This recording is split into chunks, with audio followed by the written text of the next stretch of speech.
منهم تاريم الغناء. Assalamualaikum warahmatullahi wabarakatuh. Waalaikumsalam. Bertemu lagi dengan saya Sony di channel Muhyiddin TV. Program Tausiah Ramadan bersama Hadi Abdurrahman bin Syakir Altas yang akan memberikan ilmu yang bermanfaat untuk kita semua di bulan yang suci ini. Assalamualaikum Habib. Waalaikumsalam warahmatullahi wabarakatuh. Gimana kabarnya, sehat? Baik, alhamdulillah. Sony gimana kabarnya? Alhamdulillah sehat, Habib. Alhamdulillah. Habib, kadang tuh saya sendiri dah iktikaf tuh saya kurang paham. Iktikaf yang baik tuh sebenarnya seperti apa sih penjelasan iktikaf? Baik, bismillah, alhamdulillah, wassalatu wassalamu ala rasulillah Sayyidina Muhammad ibn Abdullah wa ala alihi wa sahbihi wa man wala. Para pemirsa Muhyiddin TV yang saya cintai, yang mudah-mudahan Allah memberikan kita keberkahan dan manfaat pada khususnya di akhir 10 terakhir bulan Ramadan yang tersisa ini. Berbicara bagaimana i'tikaf yang benar dan tata caranya, apa saja yang membatalkan dan kekhususan di dalam i'tikaf ini. Berbicara di dalam i'tikaf secara bahasa, definisi bahasa itu adalah luzumus syai', menetapkan suatu perkara atau tetap dalam suatu perkara walau syarran, walaupun kejelekan. Ini dalam definisi bahasa lebih umum. Ya, dalam bahasa lebih umum bahasanya.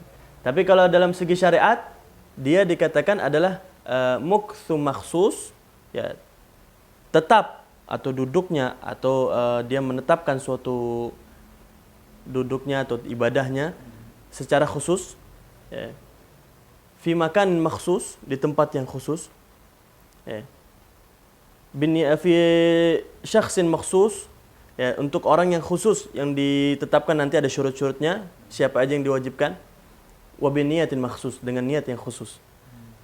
Untuk berbicara syarat wajibnya seseorang itu, ya, syaratnya untuk beriktikaf itu ada 7. Syurutul i'tikaf ada 7. Yang pertama adalah al-Islam. Maka tidak sah i'tikafnya seorang kafir di dalam masjid. Ini adalah pondasi pertama. Yang kedua adalah al-aql. Yang kedua adalah harus berakal. Maka tidak sahnya atau tidak diterimanya i'tikaf seseorang yang mabuk, yang pingsan, yang gila. Jadi ini harus diperhatikan.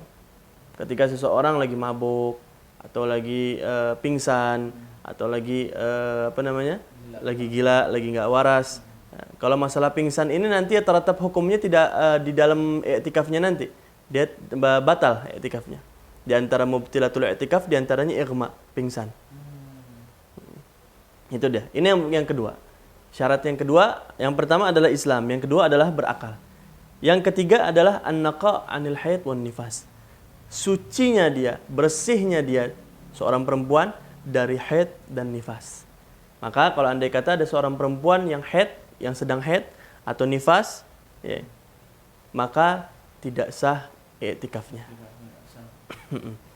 Maka nanti soalnya nanti tapi kalau kenapa syaratnya dia harus bersih dari haid dan nifas? Karena takutnya ketika seorang perempuan i'tikaf di dalam masjid sedangkan dia sedang haid atau nifas, takutnya darahnya menetes di dalam masjid. Nah, ini yang ditakuti. Maka sehingganya syarat ini penting juga. Bagi perempuan khususnya tidak boleh beriktikaf dalam keadaan sedang haid atau sedang nifas. Nah, itu dia yang harus dijaga. Tapi kalau ada yang bertanya, Habib, bagaimana kalau andai kata cuma lewat doang? Kita perempuannya cuma pengen lewat masjid aja, pengen jalan, soalnya kan rumah saya ini sama masjid, soalnya pertengahan masjid, jadi saya pengen ke rumah lebih cepat tuh lewat masjid. Contohnya seperti itu. Maka kalau andai kata lewatnya dia masjid, dia tidak takut, in lam takhaf talwithuhu. Ya, kalau andai kata dia lewat masjid, dia yakin kalau darah headnya dia nggak bakal jatuh, maka boleh lewat masjid. Oh, boleh. Boleh. Tapi kalau andai kata dia merasa, nih head saya parah nih, darahnya keluarnya banyak, takutnya kalau saya lewat darahnya berceceran, maka haram jalannya dia melewati masjid. Maka itu yang harus diperhatikan untuk perempuan. Yang pertama tadi Islam, yang kedua berakal, yang ketiga adalah sucinya dia dari haid dan nifas. Yang keempat adalah wa iyakuna fil masjid wal jami' aula. Nah, yang keempat syaratnya i'tikaf harus di masjid. Maka di selain masjid tidak sah i'tikafnya. Di dalam madhab Imam Syafi'i, i'tikaf hanya sah di dalam masjid. Di dalam madhab Imam Syafi'i. Tapi di luar madhab yang lain, wallahu a'lam. Tapi dalam madhab Imam Syafi'i, sahnya i'tikaf hanya di dalam masjid saja. Di luar masjid, musola, itu tidak terhitung i'tikaf. Nah, itu dia. Wal jami' aula. Dan jami' kan kalau misalnya kita masjid itu dan jami' itu kan lebih besar jami'. Ya. Dan jami' itu lebih aula. Itu dia yang paling penting. Nah, yang kelima tentang syurutnya i'tikaf, syarat-syaratnya i'tikaf adalah wa alla yakuna junuban. Tidak sah orang i'tikaf di masjid dalam keadaan dia masih berjunub. Ya. Sawaun junubnya dia dengan terpaksa atau dengan istimna, ataupun junubnya dia dengan berjima dengan istrinya. Itu dia. Itu yang kelima. Nggak boleh i'tikaf dalam keadaan kita masih belum mandi janabah. Yang keenam adalah wa ayyakuna fawqa qadri tuma'ninah. Ya. Wa ayyakuna al-mukuth wa ayyakuna talabbuth fi fawqa qadri tuma'ninah. Dan syaratnya ketika i'tikaf harus dalam keadaan kita duduk di masjid melebihi kadarnya tumakninah. Jadi kapan sih kalau seseorang itu waktunya i'tikaf tuh dari berapa waktu sih? Ya enggak? Nah, sekarang pertanyaannya kalau andai kata kita cuma ke masjid lewat doang. Itu dihitung i'tikaf gitu. Nah, itu lewat doang dihitung i'tikaf apa kagak? Ada perkataan ulama di dalam kitab Busyra Karim mengatakan lewatnya kita dalam masjid, kita niatkan i'tikaf, masuk niat i'tikaf kita. Tapi dalam mu'tamadnya madhab Imam Syafi'i bahwa i'tikaf paling sedikitnya dengan kadaran tumakninah. Berapa sih tumakninah? Mentok paling 4 detik, 5 detik. Ya. Atau enggak 1 menit. Ya, 1 menit dah. Taruh kita jadikan patokan itu untuk kadar tumakninah kita ketika i'tikaf 1 menit. Itu paling sedikit. Ya, itu paling sedikit. Dan afdalnya adalah 1 hari penuh. Oh, seharian. Seharian penuh kita i'tikaf. Itu dia. Itu yang ke-6. Yang terakhir adalah yang paling penting adalah wa ayyanwiyal i'tikaf. Harus niat i'tikaf. Kalau andai kata masuk masjid tidak ada niat i'tikafnya maka enggak dihitung i'tikaf. Tetap harus ada niat. Nah, jadi banyak orang yang salah persepsi ketika masuk masjid udah dihitung i'tikaf. Salah. Tapi kalau dia nggak niat i'tikaf nggak dihitung i'tikaf.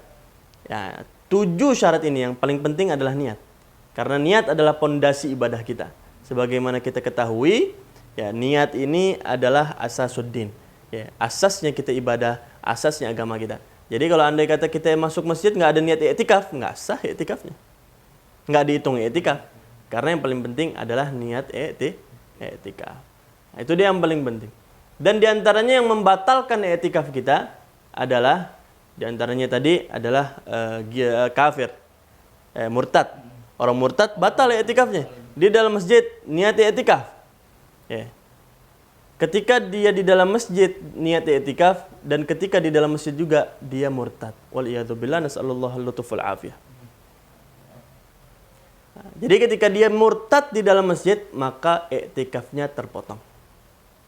Dan yang kedua di antara yang membatalkan i'tikaf adalah keluarnya kita dari masjid tanpa udzur. Ya. Tanpa udzur kita keluar. Nah, maka ketika kita keluar tanpa udzur, ya, maka ketika masuk dalam masjid kita harus memperbaharui niat i'tikaf kita. Jadi niat baru lagi. Niat baru lagi. Dan diantaranya yang membatalkan i'tikaf adalah al-jima', berjima dengan istri kita. Contohnya, ketika kita keluar dari masjid dengan udzur. Contohnya kita misalnya pengen buang air udah nggak kuat. Begitu keluar ketemu istri, dipancing syahwat kita. Akhirnya dilakukan hukum jeda, akhirnya apa? Batal i'tikaf dia. Yang tadi keluarnya dia dengan udzur, tidak yu'tabar. Kenapa? Karena batalnya dia dengan jima. Nah, itu dia ketika kita i'tikaf, tinggalkan segala macam hawa nafsu dan pikiran kita tentang dunia.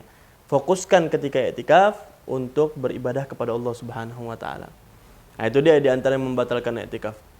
Dan di antara yang membatalkan i'tikaf adalah al-mubasyarah bisyahwah in anzal. Contohnya istimna. Ya. kalau kita mengeluarkan mani kita dengan paksa. Ya, batal i'tikaf kita. Atau dengan as-sukur, mabuk. Minum minuman keras dalam masjid. Waliyadzubillah, nasallallahu salamah. Ini hati-hati, bahaya. Ketika kita mabuk, batal i'tikaf kita. Maka harus dengan i'tikaf baru lagi. Dan juga diantaranya yang membatalkan i'tikaf adalah al-ighma, pingsan. Yang sudah kita bahas tadi, pingsan pun membatalkan i'tikaf kita. Jadi, ketika seseorang melakukan i'tikaf tadi, syarat-syaratnya dan yang membatalkan i'tikaf, mereka bisa menjaga diri mereka dari sesuatu yang terjerumus di dalam yang membatalkan i'tikaf kita. Nah, sekarang terakhir yang harus kita perhatikan, ketika seseorang masuk ke dalam masjid dan niat i'tikaf, harus juga diafdolkan juga, ya, dipentingkan juga untuk dia niat nazar i'tikaf. Apa fadilahnya? Contohnya, ketika kita masuk ke dalam masjid, kita niat nawaitul i'tikaf fi hadzal masjid muddat julusi lillahi ta'ala. Habis itu dia niat lagi, nazartul i'tikaf fi hadzal masjid muddat julusi lillahi ta'ala. Kemudian diucapkan nawaitul i'tikaf al-manzur lillahi ta'ala. Yang pertama dia dapat sunnahnya i'tikaf. Yang kedua dia dapat wajibnya i'tikaf. Nazar. Jadi dia dapat duanya, yang pertama pahala sunnah, yang kedua dapat pahala wajib. Jadi kalau kita bisa gabungkan antara pahala sunnah dengan pahala wajib, itu afdal dan sangat baik untuk kita lakukan. Ya, mungkin ini bisa manfaat untuk pemirsa Muhibbin TV, sehingga kita bisa mengamalkan apa-apa saja yang harus dilakukan di dalam i'tikaf dan menjauhi segala macam yang membatalkan i'tikaf kita. Amin. Amin. Alhamdulillah, terima kasih Muhibbinas penjelasan tentang i'tikaf oleh Habib Abdurrahman bin Syakir Al-Atas. Jangan lupa saksikan terus Tausiah Ramadan bersama Habib Abdurrahman bin Syakir Al-Atas di channel Muhibbin TV. Jangan lupa like, share, and subscribe channel Muhibbin TV. Wassalamualaikum warahmatullahi wabarakatuh.